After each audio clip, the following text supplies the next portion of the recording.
December నుంచి దేశవ్యాప్తంగా ఉన్నటువంటి ప్రతి రాష్ట్రానికి సంబంధించినటువంటి ఉత్తర ప్రత్యుత్తరాలన్నీ కూడా వాళ్ళ స్థానిక భాషల్లోనే మేము తీసుకొస్తామని చెప్పేసి ఆయన స్పష్టంగా కూడా ప్రకటించినటువంటి పరిస్థితి. అయినప్పటికీ కూడా ఈ భాష అనేటటువంటి సెంటిమెంట్ తోటి, దక్షిణాది అనేటటువంటి సెంటిమెంట్ తోటి స్టాలిన్ తమిళనాడులో ఒక రకమైనటువంటి సెంటిమెంట్ రాజేసి రాజకీయంగా లబ్ధి పొందాలనేటటువంటి ప్రయత్నం జరుగుతోంది అనే దానికి ఇవన్నీ ఉదాహరణగా మనం చెప్పుకోవచ్చు. ఖచ్చితంగా వినిపిస్తుందండి? చెప్పండి చెప్పండి సార్, మాట్లాడండి. ఖచ్చితంగా అదే అభిప్రాయమే కాదు, అదే వాళ్ళ తాలూకా స్ట్రాటజీ కూడా. అది ఇప్పుడు నా ముందు మాట్లాడిన సైదా గారు చాలా చక్కగా అన్ని వర్ణించారు. బట్ మీరే చెప్పారు 1967లో డిఎంకే పుట్టుకు కారణం, అధికారంలోకి రావడం కారణం ఆనాడు కాంగ్రెస్ చేసినటువంటి పరిస్థితి. అది ఇక అంటే దీని ఏంటంటే వాళ్ళు ఈ దీని మీద మాట్లాడి త్రిభాషా సూత్రం మీద మాట్లాడే హక్కు ఆ రోజే కోల్పోయారు. సరే, ఇవాళ మాడిఫై చేసుకున్నారు, కొన్ని మాట్లాడి అంటే తప్పేండి. అయితే ఇప్పుడు ఒక్క విషయం ఇక్కడ గమనించాలి. ఏదైతే మీరు ఏదైతే ఆలోచన చేస్తున్నటువంటి డిఎంకే స్థానికంగా ఉన్నటువంటి పరిస్థితుల నేపథ్యంలోనే ఇది తప్పిస్తే, దీనికి ఇది రాజకీయ ఎజెండా తప్పిస్తే ఇది ఇతరత్ర వేరే ఎజెండాతో వెళ్తున్నది కాదు.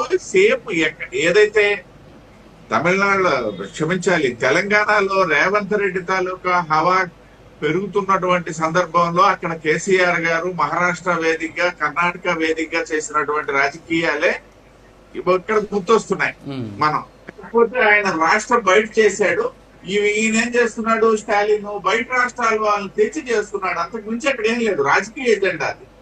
తను బలహీన పడినటువంటి సందర్భంలో ప్రజల తాలూకా దృష్టి మళ్లించి ఒకవైపు అన్నామలై చొచ్చుకొస్తున్నటువంటి పరిస్థితుల్లో కొత్త పార్టీలు పుట్టుకొస్తున్నటువంటి నేపథ్యంలో తీసుకున్నటువంటి ఒక రాజకీయ పరమైనటువంటి నిర్ణయము. మీరు ఇంకోటి కూడా మర్చిపోయారు. నిన్న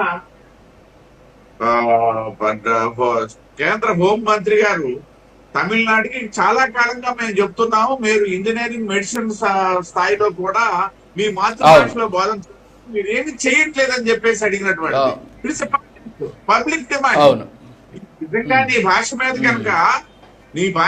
కనుక మక్కువ, నీ భాష మీద కనుక ఒక అభిప్రాయం ఉన్నట్లయితే ముందు నీకు ఏదైతే స్వేచ్ఛగా ఉన్నటువంటి నీ ముందున్నటువంటి నువ్వు నిర్వర్తించాల్సినటువంటి ఒక ప్రత్యేకమైనటువంటి ప్రక్రియ ఉంది.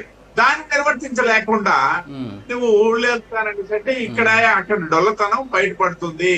సేమ్ ఇక్కడ ఏదైతే తెలంగాణలో కేసీఆర్ కి వచ్చినటువంటి ఫలితాలే రేపు అక్కడ మళ్ళీ డిఎంకే చవి చూడబోతుంది. దాని నుండి ప్రజల దృష్టి మళ్లించడానికి చేస్తున్నటువంటి తప్పనే తప్పిస్తే అంతకంటే ఏమీ లేదు.